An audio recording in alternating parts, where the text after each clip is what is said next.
Sarkozy, bonjour, merci d'avoir accepté notre proposition d'interview. Depuis janvier, le secteur parle beaucoup de cette généralisation de la santé collective et du mode d'attribution des marchés. Les recommandations sont de nouveau adoptées à l'Assemblée nationale jusqu'ici. Quel est votre sentiment et quel est votre commentaire justement sur ce sujet des recommandations et de la santé collective? Deux choses. L'écume des jours du débat, pour moi, c'est cette question de recommandation. En ce qui concerne le groupe Malakoff-Médéric, nous, quelle que soit la solution retenue par les pouvoirs publics, par le Parlement, ça nous va bien parce que nous savons nous adapter à toutes les solutions de distribution. Nous avons des réseaux, différents réseaux qui nous permettent d'atteindre l'entreprise qui va être la cliente. Donc, quelle que soit la solution, moi, je n'ai pas de commentaire particulier à faire. Maintenant, derrière cet accord, il y a bien d'autres choses dont on pourra discuter, j'espère, tout à l'heure. Et je sais que oui, il y a pas mal de choses qui vous tiennent à cœur dans cet accord. Vous pourriez juste revenir un petit peu dessus? Oui, deux idées fondamentales qui ont été très peu débattues, dont on a très peu entendu parler. La première, c'est la reconnaissance par la loi que les complémentaires santé jouent un rôle important dans le financement de la santé des Français et aussi dans la régulation des dépenses de santé. Et la deuxième, c'est que l'entreprise devient, et c'est notre stratégie, un territoire de santé. Entreprise, territoire de santé, c'est la stratégie du groupe Malakoff-Médéric depuis 5 ans. Donc ça valide notre stratégie et ça nous permet de dire aux chefs d'entreprise et aux salariés, vous allez voir, il y a un intérêt global à ce que l'entreprise s'intéresse à la santé des salariés qui le souhaitent, bien évidemment. Tout ça se fait dans le respect le plus total de la vie privée. Un recours, oui, en effet, une reconnaissance plus grande des complémentaires santé avec cet accord. Quelles sont les différentes limites, justement, au rôle des complémentaires, s'il y en a? Il y a deux limites au rôle des complémentaires. Une limite est représentée par ce que fait la sécurité sociale. Il est hors de question de vouloir empiéter sur le domaine de la sécurité sociale. La seule chose, c'est que l'État construise et ait une sécurité sociale qui ne fait pas de déficit. C'est ce qui me semble normal. Et l'autre limite, c'est ce que souhaitent payer nos clients. Car nous-mêmes, contrairement à ce que fait la sécurité sociale, nous discutons avec nos clients, entreprises, des garanties qu'ils souhaitent. Et l'expression de ces garanties et le besoin de garanties est déterminé par le dialogue social dans l'entreprise. Donc c'est le dialogue social qui détermine les garanties et donc le prix de la complémentaire santé. C'est un système incroyablement démocratique qui s'applique maintenant, qui va s'appliquer dans toutes les entreprises. Vous le disiez, la stratégie de Malakoff-Médéric, c'était faire de l'entreprise un territoire de santé. C'était une stratégie des années passées. Est-ce que, à l'avenir, cet accord pourrait modifier votre stratégie ou au contraire, vous la validez complètement? C'est une stratégie des années futures. Nous avons commencé à un moment où personne n'en parlait. Nous avons eu des programmes bien-être et productivité dans l'entreprise. Maintenant, nous travaillons sur des opérations de dépistage. Comment est-ce qu'on peut améliorer la santé par le dépistage? On sait aujourd'hui que l'état de santé des personnes, à 70-75%, c'est le mode de vie, l'environnement. Comment est-ce qu'on peut construire, améliorer le mode de vie, le comportement qui va améliorer la santé? Donc on peut dépister et on peut proposer aux salariés qui le souhaitent un coaching. Comment est-ce que je veux mieux vivre? Comment est-ce que je vais mieux vivre? Alors, ma posologie, mon mode de vie, etc. Typiquement, on est dans un axe de gestion des risques, c'est bien ça? On est dans un axe d'aider ceux qui le souhaitent à mieux gérer leur santé et partant de gérer le risque de santé et en continuant d'appuyer sur la tête des coûts et d'améliorer la qualité. C'est vraiment une démarche vertueuse que nous proposons. Alors, encore une fois, c'est très important pour moi, à ceux qui le souhaitent. On avait également vu, vous aviez déjà évoqué, les besoins de diversification peut-être des institutions de prévoyance ou des groupes de protection sociale. Où en est Malakoff-Médéric justement sur la santé individuelle? Il y avait les boutiques, il y avait plusieurs projets qui avaient été menés.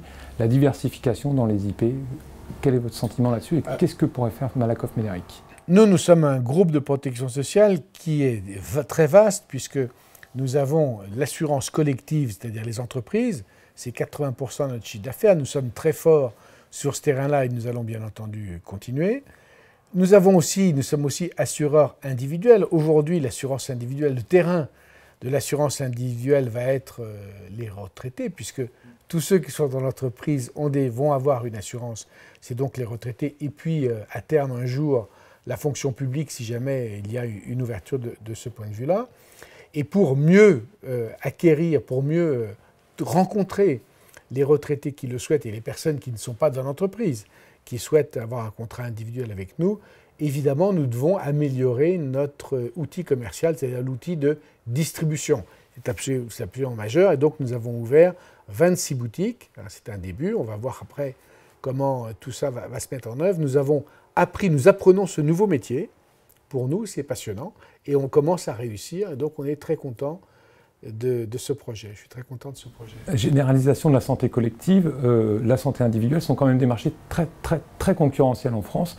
Est-ce que vous n'auriez pas opportunité sur d'autres marchés peut-être à trouver un peu moins de concurrence et, avec un portefeuille comme le vôtre, trouver des possibilités de diversification?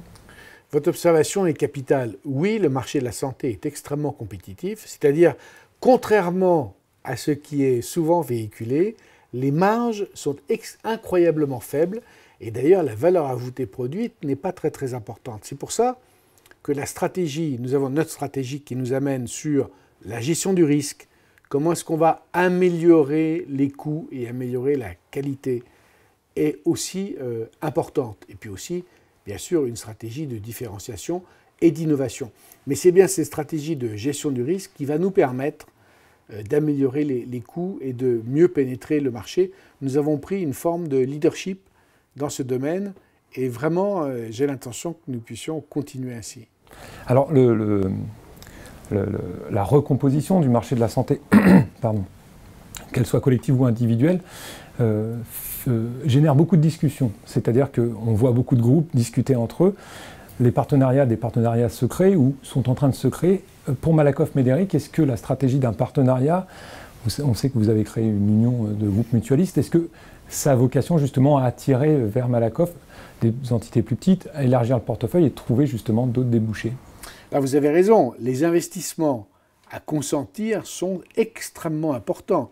Plusieurs dizaines, voire plusieurs centaines de millions d'euros, afin de construire ces plateformes techniques, de technologie, ces plateformes de relations avec les professionnels de santé, ces plateformes de communication sur Internet qui vont nous permettre d'améliorer, de proposer d'améliorer la santé de nos clients. Et donc nous sommes tout à fait intéressés à partager ces investissements, à partager notre savoir-faire avec d'autres entreprises, d'autres assureurs qui auraient envie de le faire.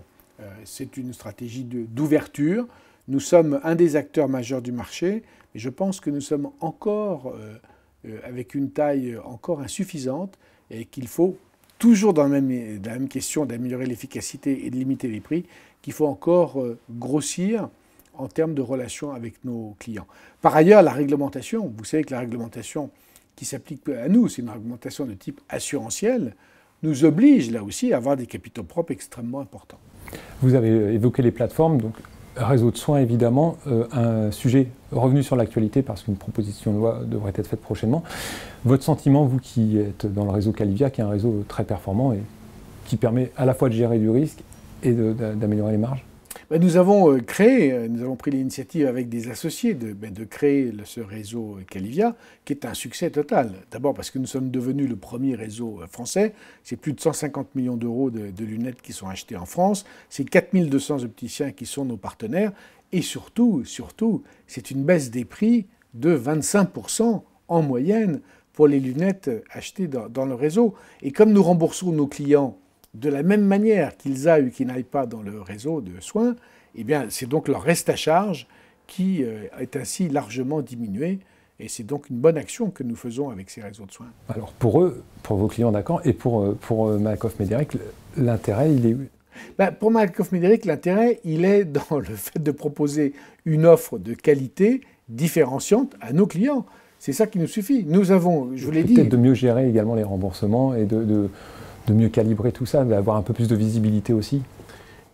Oui, il y a un retour pour Malakoff Médéric, mais le retour du réseau de soins est assez faible en termes financiers, en termes d'euros. Pourquoi? Parce que nous rendons l'année suivante, la plupart des économies qui ont été faites, nous les rendons au marché. Nous sommes un marché extrêmement compétitif, vous avez bien voulu le dire tout à l'heure, et donc pour se différencier sur ce marché, voilà les outils que nous mettons en œuvre. Donc c'est à ça que nous sert le réseau, bien sûr à améliorer la santé de nos clients et à nous différencier. Pour conclure, vous aviez fait une bonne année 2012, selon vos propres termes donnés lors d'une précédente interview. Cette année 2013, après 11 mois d'activité, elle s'est déroulée comment? Nous avons fait également une bonne année 2013. Nous sommes commercialement très contents. Nous sommes contents des projets que nous avons menés. Je pense que nos résultats seront peut-être un petit peu inférieurs à ceux de 2012, car la pression concurrentielle a été majeure. Toutes les innovations, notamment l'ANI dont vous parliez, ont beaucoup animé le marché, ont augmenté la pression. Et donc nous avons surtout voulu suivre. Pour nous, hors de question de faire autrement que de gagner des parts de marché. Monsieur Sarkozy, merci beaucoup. Merci à vous.